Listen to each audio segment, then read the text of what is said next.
తెలుగు రాజ్యం ప్రేక్షకులకి హృదయపూర్వక స్వాగతం. నేను మీ చిల్లగట్టు శ్రీకాంత్ కుమార్. ఎగ్జిట్ పోల్స్ ఆంధ్రదేశాన్ని ఉర్రూతలొగిస్తున్నాయి. మనకు అందిన సమాచారం మేరకు 49.5% వైకాపా ముందంజలో ఉన్నట్టు, 47.25% తెలుగుదేశం 2% వెనకబడినట్టు, అట్లాగే 2.2% ఇండియన్ నేషనల్ కాంగ్రెస్, 1.5% ఇతరులు అని మనకు అందినటువంటి సమాచారం. తెలుగు రాజ్యం ప్రత్యేకించి 175 శాసనసభ నియోజకవర్గాలు, అట్లాగే 25 లోక్సభ నియోజకవర్గాల ద్వారా మనకు అందిన సమాచారం మేరకు ఎగ్జిట్ పోల్స్, దానికి సంబంధించినటువంటి ఆ సమాచారాన్ని మనం ఆధారం చేసుకుని అందిస్తున్నటువంటి సమాచారం ఎక్స్క్లూజివ్లీ తెలుగు రాజ్యం ప్రేక్షకులకు మనం అందిస్తున్నాం.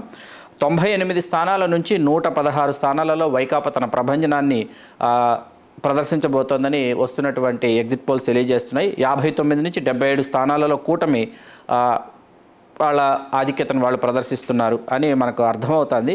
మరీ ముఖ్యంగా ఒకసారి మనం ఇక్కడ లోక్సభ నియోజకవర్గాలు 25 లోక్సభ నియోజకవర్గాలను తీసుకుంటే, శ్రీకాకుళం లోక్సభ నియోజకవర్గం నుంచి కె రామ్మోహన్ నాయుడు గారు తెలుగుదేశం పార్టీ అభ్యర్థి విజయం సాధించబోతున్నట్టు, విజయనగరం లోక్సభ నియోజకవర్గం నుంచి వైకాపా అభ్యర్థి బెల్లాన చంద్రశేఖర్ గారు మరొకమారు విజయం సాధించబోతున్నట్టు, విశాఖపట్నం తెలుగుదేశం పార్టీ అభ్యర్థి ఎం శ్రీభరత్ విజయం సాధించబోతున్నట్టు ఎగ్జిట్ పోల్స్ తెలియజేస్తున్నాయి.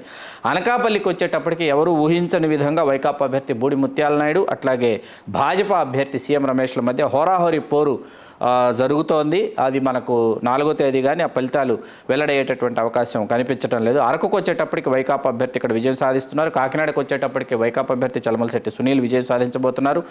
రాజమండ్రికి వచ్చేటప్పటికి వైకాపా అభ్యర్థి డాక్టర్ గూడూరి శ్రీనివాస్ గారు విజయం సాధించబోతున్నారు.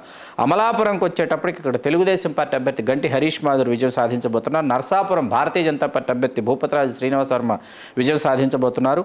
ఏలూరుకు వచ్చేటప్పటికి వైకాపా అభ్యర్థి కారుమూరి సునీల్ కుమార్ యాదవ్ విజయం సాధించబోతున్నారు. విజయవాడకు వచ్చేటప్పటికి వైకాపా అభ్యర్థి కేసినేని నాని విజయం సాధించబోతున్నారు.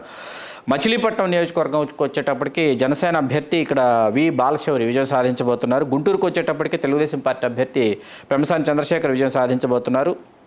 నర్సరావుపేటకు వచ్చేటప్పటికి వైకాపా అభ్యర్థి అనిల్ కుమార్ యాదవ్ విజయం సాధించబోతున్నారు. Bapatla SC reserved Telugu Desam party అభ్యర్థి విజయం సాధించబోతున్నారు. ఒంగోలుకు వచ్చేటప్పటికి వైకాపా అభ్యర్థి ఇక్కడ చెవిరెడ్డి భాస్కర్ రెడ్డి విజయం సాధించబోతున్నారు. నెల్లూరు తెలుగుదేశం పార్టీ అభ్యర్థి వేమిరెడ్డి ప్రభాకర్ రెడ్డి విజయం సాధించబోతున్నారు. చిత్తూరుకు వచ్చేటప్పటికి వైకాపా అభ్యర్థి ఇక్కడ విజయం సాధించబోతున్నారు. తిరుపతి వైకాపా అభ్యర్థి విజయం సాధించబోతున్నారు. కడప వైకాపా అభ్యర్థి వైఎస్ అవినాష్ రెడ్డి విజయం సాధించబోతున్నారు. రాజంపేట వైకాపా అభ్యర్థి పివి మిథున్ రెడ్డి విజయం సాధించబోతున్నారు.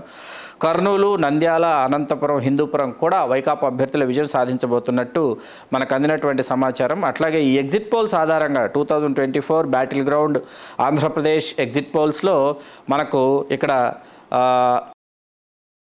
వైకాపా 16 స్థానాలు ఇక్కడ విజయం సాధించినటువంటి నేపథ్యం మనకు కనిపిస్తోంది. అట్లాగే 6 స్థానాలలో తెలుగుదేశం పార్టీ విజయం సాధించబోతోందని, జనసేన 1, భారతీయ జనతా పార్టీ 1 విజయం సాధించబోతోంది. హోరాహోరీ ఒక స్థానం అనకాపల్లి స్థానం హోరాహోరీ కనిపిస్తోంది. 16 నుంచి 17 స్థానాలు ఖచ్చితంగా వైకాపా విజయం సాధిస్తుందని ఎగ్జిట్ పోల్స్ తెలియజేస్తున్నాయి. 8 నుంచి 9 స్థానాలలో కూటమి విజయం సాధించబోతోందని తెలియజేస్తున్నటువంటి ఎగ్జిట్ పోల్స్ ఒక్కసారిగా ఆంధ్రదేశాన్ని ఉర్రూతలొగిస్తున్నాయి. 4వ తేదీ ఫలితాలు పూర్తి స్థాయిలో వెలువడక ముందే ఎగ్జిట్ పోల్స్ ఒక్కసారిగా మొత్తం ఆశావహులు ఎవరైతే ఉన్నారో, ఆయా పార్టీల ఆశావహులు కావచ్చు, ఆయా పార్టీల సానుభూతి పరులు కావచ్చు, ద్వితీయ శ్రేణి నాయకులు కావచ్చు, కార్యకర్తలు కావచ్చు, అభిమానులు కావచ్చు, అందరినీ కూడా వాళ్ళని ఉర్రూతలొగిస్తున్నటువంటి నేపథ్యం మనకు కనిపిస్తోంది.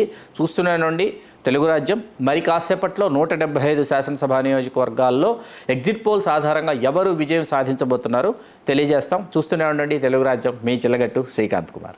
Please do subscribe to Telugu Rajyam channel. Please do subscribe to Telugu Rajyam channel. Please do subscribe to Telugu Rajyam channel. Hi అండి, నేను మీ ఆర్పీని, నెల్లూరు పెద్దారెడ్డి చేపల పులుసు ఓనర్ని. మీరు తెలుగు రాజ్యం అనే ఈ యూట్యూబ్ ఛానల్ సబ్స్క్రైబ్ చేసుకుని మంచి వీడియోలతో వస్తారు. Thank you so much. Hi people, I'm Sonakshi Verma and you please watch Telugu Rajyam and please subscribe to the channel.